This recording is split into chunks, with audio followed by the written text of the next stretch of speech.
Good morning students. आज हम next topic पढ़ेंगे टाइप्स ऑफ मेमोरी। मेमोरी कितने प्रकार की होती है। पहली जो मेमोरी होती है उसको हम प्राइमरी मेमोरी कहते हैं और उसको हम मेन मेमोरी भी कहते हैं, और दूसरी जो होती है वो सेकेंडरी मेमोरी कहलाती है या ऑक्सिलरी मेमोरी हम इसको कहते हैं। अब सबसे पहले हम पढ़ते हैं प्राइमरी मेमोरी। प्राइमरी मेमोरी में कौन कौन से मेमोरी आती है। प्राइमरी मेमोरी को भी दो पार्ट में डिवाइड किया गया है। पहला आपका होता है RAM means random access memory, दूसरा होता है ROM read only memory. RAM, अब हम बताते हैं रैम होता क्या है। रैम में एक वोलाटाइल मेमोरी होती है, ठीक है। मीन्स ऐसी मेमोरी, वोलाटाइल मेमोरी क्यों है, ऐसी मेमोरी जो पावर कट होने पर जो उसमें डाटा होता है वो डिलीट हो जाए, ऐसी मेमोरी को हम वोलाटाइल मेमोरी कहते हैं, ठीक है।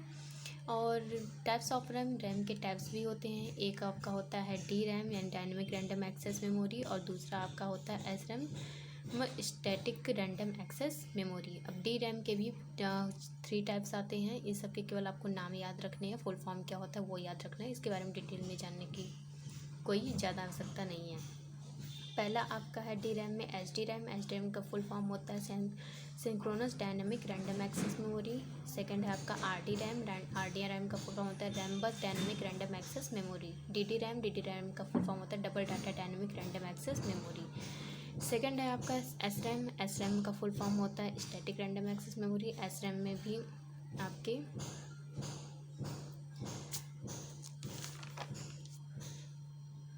4 टाइप की मेमोरी आती है। पहला आपका है non volatile static random access memory, दूसरा आपका है special static random access memory,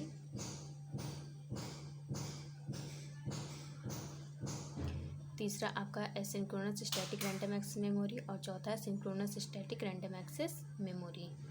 अब सेकंड हम आते हैं रोम में। रोम का फुल फॉर्म होता है रीड ओनली मेमोरी, इसे हम नॉन वोलाटाइल मेमोरी भी कहते हैं। अब रोम होता क्या है,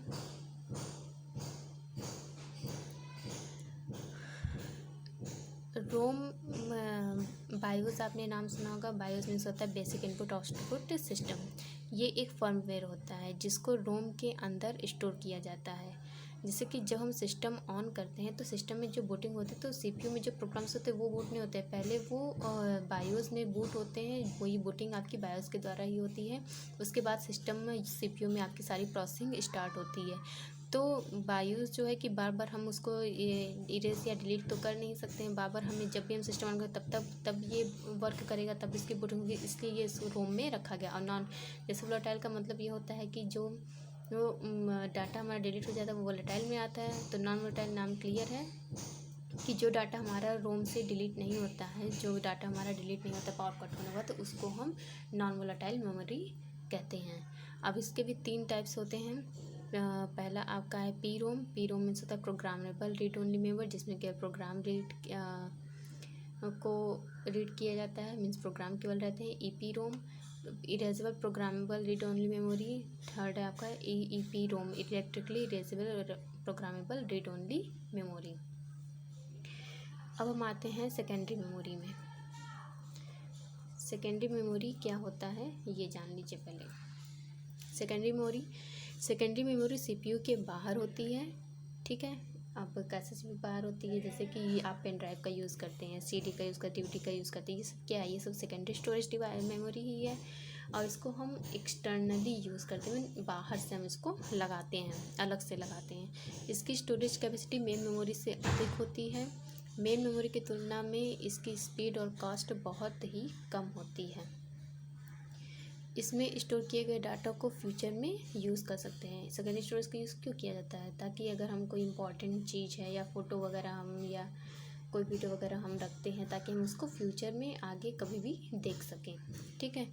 अब सेकेंडरी स्टोरेज मेमोरी में 3 आते हैं आपके एग्जांपल में। एक मैग्नेटिक डिस्क होता है, दूसरा ऑप्टिकल डिस्क होता है, तीसरा सॉलिड स्टेट डिस्क होता है, ठीक है। मैग्नेटिक डिस्क में कौन कौन से आते हैं, मैग्नेटिक डिस्क में आपके हार्ड डिस्क आता है और फ्लॉपी डिस्क आता है। ऑप्टिकल डिस्क में सीडी आते हैं, ये सीडी डीवीडी वीडी कभी कभी पूछ लेता है कि सीडी ऑप्टिकल डिस्क है या नहीं। तो ऑप्टिकल डिस्क में कौन कौन सा आता है ये याद रखिएगा। सीडी को फुल फॉर्म होता है कॉम्पैक्ट डिस्क, डीवीडी का फुल फॉर्म होता है डिजिटल वीडियो और वर्सटाइल डिस्क, वीडी का फुल फॉर्म होता है ब्लू रे डिस्क। सॉलिड स्टेट डिस्क में आपका आता है पेन ड्राइव और फ्लैश ड्राइव। तो अब हम सबसे पहले हार्ड डिस्क के बारे में बात करते हैं, जिसको शॉर्ट में हम एचडी कहते हैं। ये आपका हार्ड डिस्क है, ठीक है, यही आपका हार्ड डिस्क होता है। हार्ड डिस्क एक ही धुरी पर लगी हुई कई वृत्ताकार मैग्नेटिक डिस्क का एक समूह होता है।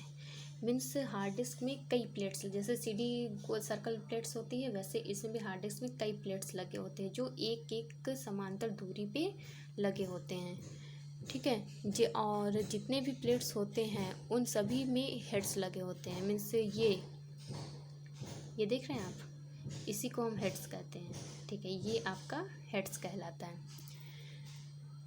इसमें यूज़ होने वाले डिस्क में दोनों डायरेक्शन में हम डाटा को राइट कर सकते हैं। मीन्स आगे भी हम डाटा राइट कर सकते हैं और पीछे अपोजिट डायरेक्शन में भी डाटा राइट कर सकते हैं। अगर एक हार्ड डिस्क में 4 प्लेट लगी होती है तो उसमें 8 हेड्स लगे होंगे। जैसे एक हेड्स तो ऊपर लगा होगा, एक हेड्स नीचे लगा, क्योंकि दोनों तरफ राइट होता है तो इसलिए एक हेड्स ऊपर लगा और एक हेड्स नीचे लगा होता है। इसमें भी आपके ट्रैक्स और सेक्टर होते हैं जिसमें हम डाटा को राइट करते हैं। नेक्स्ट आते हैं हम फ्लॉपी डिस्क। ये आपके फ्लॉपी डिस्क है, ये अब आउटडेटेड है, अब इनका यूज़ नहीं होता है, लेकिन इनके बारे में जान लीजिए। ये एक वृत्ताकार डिस्क होता है जिसके दोनों तरफ मैग्नेटिक पदार्थ होता है, जैसे कि आगे और पीछे दोनों तरफ एक मैग्नेटिक प्लेयर चढ़ी होती है। फ्लॉपी डिस्क में डाटा ट्रैक्स एंड सेक्टर में स्टोर होते हैं। ट्रैक्स एंड सेक्टर, अब ट्रैक्स एंड सेक्टर क्या होता है, एक सेकेंड,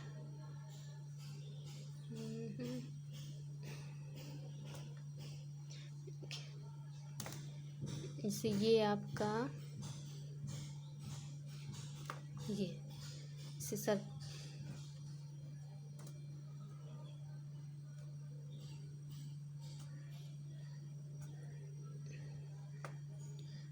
जैसे ये है आपका, ठीक है।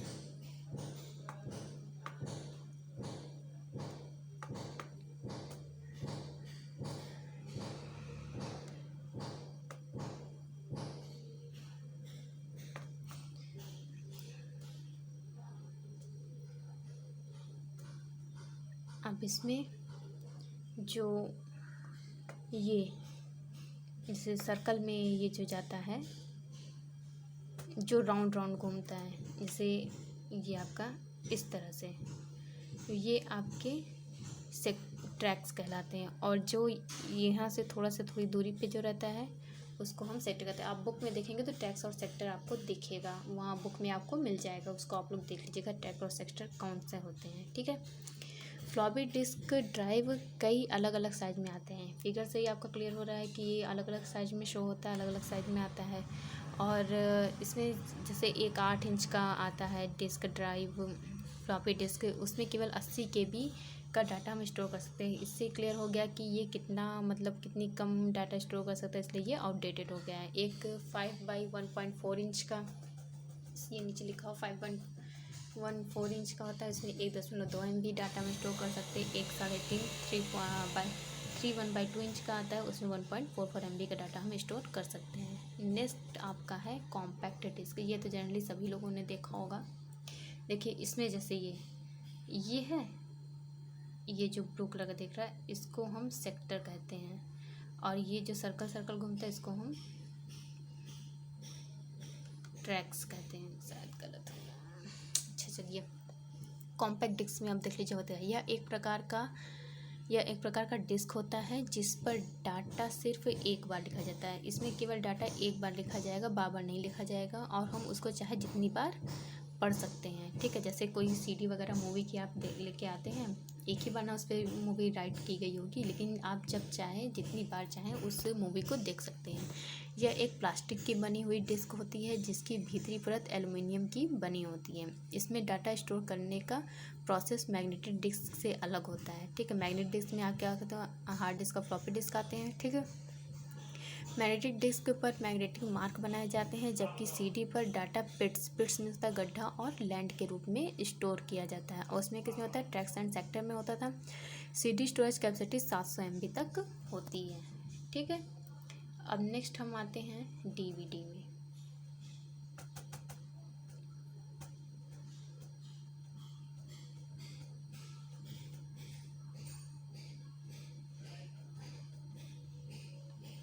DVT next topic next term पे आपको बताया जाएगा।